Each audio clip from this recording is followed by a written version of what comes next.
All right, so today we're diving into something that's been getting a ton of buzz lately, mindfulness. But we're not just, hanging out in a yoga studio. We're going deep, exploring how mindfulness can seriously change your mental game, especially in our crazy busy world. And for this deep dive, we've got this awesome piece called what was it again? Mindfulness for Mental Health. Cultivating awareness in a busy world. That's the one. And yeah, it's pretty amazing how it connects like ancient wisdom with the newest brain science, showing how mindfulness isn't just some fluffy thing. It actually like makes a real difference. Yeah, that's what I'm curious about. But before we go too far, can we maybe back up a second? Sure. I think a lot of people, me included, hear mindfulness and kind of get lost. Like, what does it actually mean to, be mindful? You're so right. It's one of those words that gets thrown around a lot. But really, at its core, mindfulness is about paying attention to, like right now, Yeah. this present moment without judging it. Like, imagine watching your thoughts and feelings like they're cars passing by. You see them, you acknowledge them, but you don't have to jump in every single one for a ride? Ah, okay. So it's not about emptying your mind completely, which is kind of what I always thought. More like choosing which thoughts to actually like engage with. Exactly. It's about developing that awareness, that choice. And, this practice actually has roots going way back centuries to Buddhist traditions, particularly Vipassana meditation, which is all about like insight and seeing things clearly. But it was John Kabat-Zinn who brought mindfulness to us in the West, taking these old techniques and creating programs like mindfulness-based stress reduction. So there's real history here. That's Yeah. cool. But I'm also super interested in the science part. Yeah. Does mindfulness actually change how our brains work, or is it more of a feeling? Oh, the science is where it gets really wild. Research shows mindfulness can literally like reshape your brain for the better, especially when it comes to stress. Imagine you're about to give a big presentation, heart's racing, palms sweating, total panic. Well, studies have found that mindfulness can actually reduce the activity in the amygdala, which is basically your brain's alarm system. So it's like mindfulness is hitting the mute button on that crazy fear response. Exactly. It's like silencing that inner alarm. And it's not just about, muting fear. Mindfulness actually strengthens the prefrontal cortex, the part of your brain in charge of focus, decision making, all that. So it's like giving your brain's control center a total upgrade. Helps you handle those stressful moments with more, calm and clarity. Whoa, okay, I'm getting the picture. So I'm facing a deadline, and instead of freaking out, my mindful brain steps in and it's like, all right, let's handle this strategically. Yes. And get this. Over time, if you keep practicing, mindfulness can actually increase gray matter in the parts of your brain linked to like self-awareness and empathy. It's like you're fine-tuning your ability to understand your own emotions and connect better with other people. That's incredible. It actually changes your brain structure. Yeah. Okay, but how does mindfulness tackle stress? I mean, it calms the brain, sure, but how does that play out in our like daily lives? Think of it like this. Stress hits us on all these levels, physically, mentally, emotionally. And mindfulness, it kind of addresses them all. First, it lowers cortisol, the stress hormone. It does this by activating your body's relaxation response, like hitting pause on that flood of stress hormones. Ooh, that pause button sounds amazing right about now. So what else is happening when we're being mindful? It also disrupts those anxious thoughts, the ones that keep you up at night. By being present, focusing on your breath, your senses, you're basically teaching your mind to stay grounded in like what's happening now instead of getting lost in all those what ifs. So it's not about like getting rid of stress completely, but changing how we deal with it. Instead of being totally consumed by it, we learn to observe it, manage it, maybe even like use it to our advantage. Yes, you got it. It's about getting along with stress so we can respond in a way that fits, our values, our goals, instead of just reacting all crazy from a place of fear. I have to admit, I was a little skeptical about all this mindfulness stuff. Yeah. But hearing you explain it, how it changes the brain and gives us more control, it's starting to click. It's not just relaxing, it's like empowering. I'm glad to hear that. And we haven't even gotten to the really cool practical stuff yet. The actual techniques you can use to make mindfulness a part of your life. Well, you definitely got my attention. Let's take a quick break. When we come back, I want to hear all about those techniques, what they are, how they work, how we can actually use them in our crazy busy lives. So before the break, we were talking about how mindfulness like rewires our brains, especially when it Okay. comes to dealing with stress. Now I want to hear about the actual, How to? What are some things we can do to actually bring mindfulness into our lives? The cool thing is, you don't need to go live in a cave or anything to practice mindfulness. There are things you can do, like right in your everyday life. We talked about mindful breathing earlier. Right, that sounds simple enough. Mhm. But like, how does just paying attention to your breath actually help? It brings you back to, like, right now. This moment, think about it. Your breath is always there, right? It's Yeah. like this steady anchor, even when everything else is crazy. And when you focus on each breath, in and out, feeling your chest rise and fall, you're kind of shifting your attention away from all those worries and, distractions. So it's like a mini mental vacation. Yeah, exactly. And you can do it anywhere, anytime, at work, on the bus, even waiting in line at the store. Just a few minutes can, like, totally change how you feel. That's awesome. Yeah. So easy to do. What are some other techniques people can try? Another good one is the body scan meditation. This one's great for tuning into what your body's feeling and letting go of tension you might not even realize you're holding. You start by bringing your attention to your toes, noticing any sensations there, like warmth, tingling, pressure, anything. And you slowly move your attention up through your whole body, spending a little time with each part. I've heard of that one. Is it kind of like giving yourself a mental massage? Yeah, kinda. Yeah. It helps you get to know your body better so you can find those spots where you're, like, tense or stressed. And the more you do it, the better you get at relaxing those muscles, which can ease both physical and mental, like, discomfort. Cool. So mindful breathing and body scan both sound pretty doable. Anything else? Oh, yeah. Gratitude journaling. This is a simple one, but it can really change your perspective. Shift your focus from what you're missing to what you're grateful for. Just take a few minutes each day to write down 3 things you appreciate. I love the idea of that. But I got to admit, some days it feels like there's nothing to be grateful for.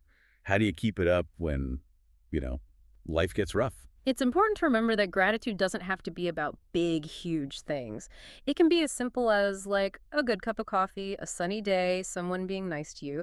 The trick is to train your mind to notice and, like, savor those little moments that we usually just miss. Yeah, that's so true. We get so caught up in everything we forget to appreciate the little things. Yeah.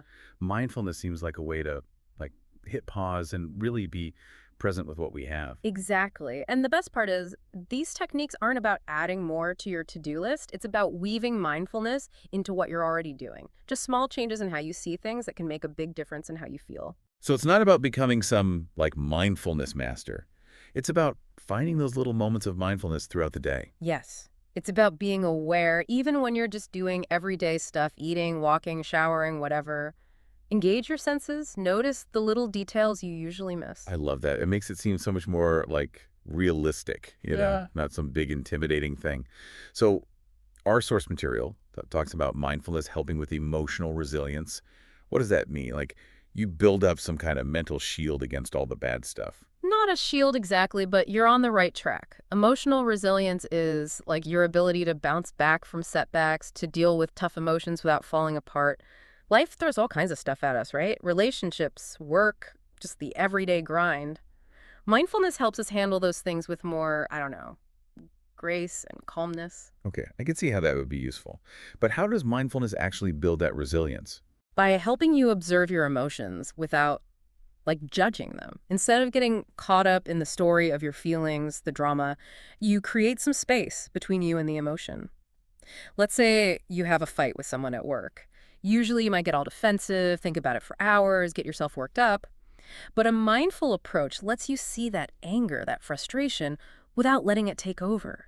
You can see it, understand where it's coming from, and then choose how to react in a way that, fits your values. So it's like stepping back from the emotional roller coaster and choosing a calmer path. I get how that would be super helpful, not just at work, but everywhere. For sure. It's about building that inner strength to ride the waves of life's ups and downs without getting, like, totally thrown off. And it's not about pretending your emotions aren't there. It's about having a good relationship with them, letting them come and go without controlling you. This is all super fascinating, but I'm wondering about, like, our physical health. Is there any connection there with mindfulness? Definitely. Remember how we talked about mindfulness lowering cortisol, that stress hormone? Well, too much stress is really bad for your body. It can lead to, like, heart problems, high blood pressure, even a weaker immune system. So by managing stress through mindfulness, we're also helping our bodies. Yeah. And there are studies that show mindfulness can even help you sleep better, boost your immune system, and even reduce chronic pain. It's like when you take care of your mind and emotions, your body benefits too. That's amazing. I knew mindfulness was good for your mental health, but Mm. I had no idea it was so powerful. Like, it affects everything. It's like this superpower we all have. I like that, a superpower. It's about using that inner ability we all have to heal and, thrive. We've covered so much, and I feel really inspired to explore mindfulness more.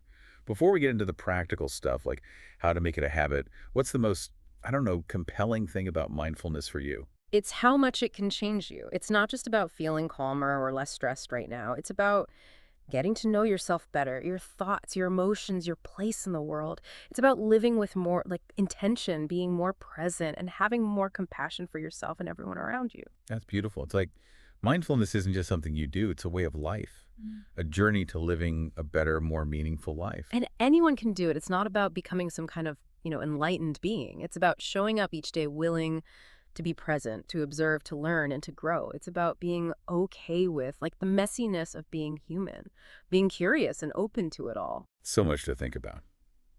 Well, before we wrap up this deep dive, I think we need to take a break and come back for the final part, where we can explore some tips for actually making mindfulness a part of our lives.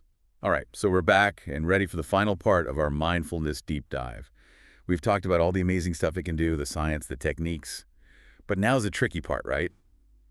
How do we actually make mindfulness a part of our, like, everyday lives, not just something we think about once in a while? Yeah, that's the real challenge, isn't it? It's one thing to get the concept, but it's totally different to make it a habit, something you actually live. Exactly. So how do we bridge that gap? How do we go from, like, theory to actually doing it? Well, first thing, don't think of it as adding more stuff to your plate. It's not about like stressing yourself out even more. It's about finding tiny ways to fit mindfulness into what you're already doing. Okay, so start small. hmm What would be a good first step for someone who's, totally new to this? I'd say start with that simple breathing thing we talked about, mindful breathing. Remember, your breath is always there, like a little anchor, even just 5 minutes a day. Paying attention to each breath in and out, that can make a difference. Makes sense. You don't want to go from 0 to 60, right? But what about those days when it feels like you just can't quiet your mind? When your thoughts are going crazy? Oh, trust me, that happens to everyone. The key is don't beat yourself up about it. Mindfulness isn't about having a perfectly clear, empty mind. It's about noticing those thoughts, seeing them without judgment, and then gently bringing your attention back to your breath. It's like training a puppy. It takes practice, and sometimes that puppy's going to run off. I like that, the puppy analogy. So it's not about, like, making your thoughts stop. It's about learning to handle them better. Exactly. And as you get better with the breathing thing, you can try other techniques like the body scan or gratitude journaling, see what works for you, what fits into your life, and just like do it regularly. Speaking of gratitude, I'm kind of curious about that. It's easy to be grateful when things are good, but what about when you're going through something tough? Well, that's where gratitude can be really powerful. hmm It's not about pretending everything's perfect, it's about choosing to see the good even when things are hard. And sometimes, it's the simple things we take for granted, like having a place to live, food to eat, people who care about us. Those things can feel even more important when you're struggling. That's a good point. Something that really stood out to me in that article we talked about was how mindfulness can help you see your own thought patterns. Mhm. Like, before mindfulness, I didn't even realize how much my thoughts were controlling everything. Yeah, that's pretty common. We often go through life on autopilot, not really seeing how our thoughts are shaping how we see the world and how we act. Mindfulness helps us like shine a light on those patterns, the good ones and the bad ones. So it's like you become the observer of your own mind.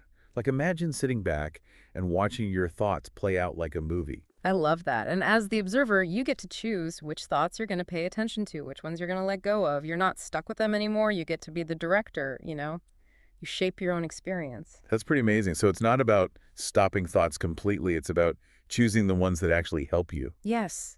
It's realizing that thoughts are just thoughts. They're not always true. And by seeing them with a little curiosity without judging yourself, you can start to loosen their grip on you. This whole conversation has been so eye-opening. I'm feeling like, I don't know, like I can actually change how I think and feel. Like there's a way to be more positive and intentional. That's the power of mindfulness, right? It's not about being perfect. It's about showing up every day, willing to learn and grow, and to just be present with whatever's happening, the good and the bad. That's a great way to put it. So as we wrap up our mindfulness deep dive, what's one final thought you'd like to leave our listeners with? Just remember, mindfulness is a journey, not a destination. Some days it'll be easy, some days it'll be tough. Be kind to yourself, enjoy the process, and trust that even small, consistent steps can change your life in amazing ways. What a great reminder. Thanks for joining us for this deep dive into mindfulness. We hope it's inspired you to find more peace and presence in your own life. Mm. And that's it for today's episode.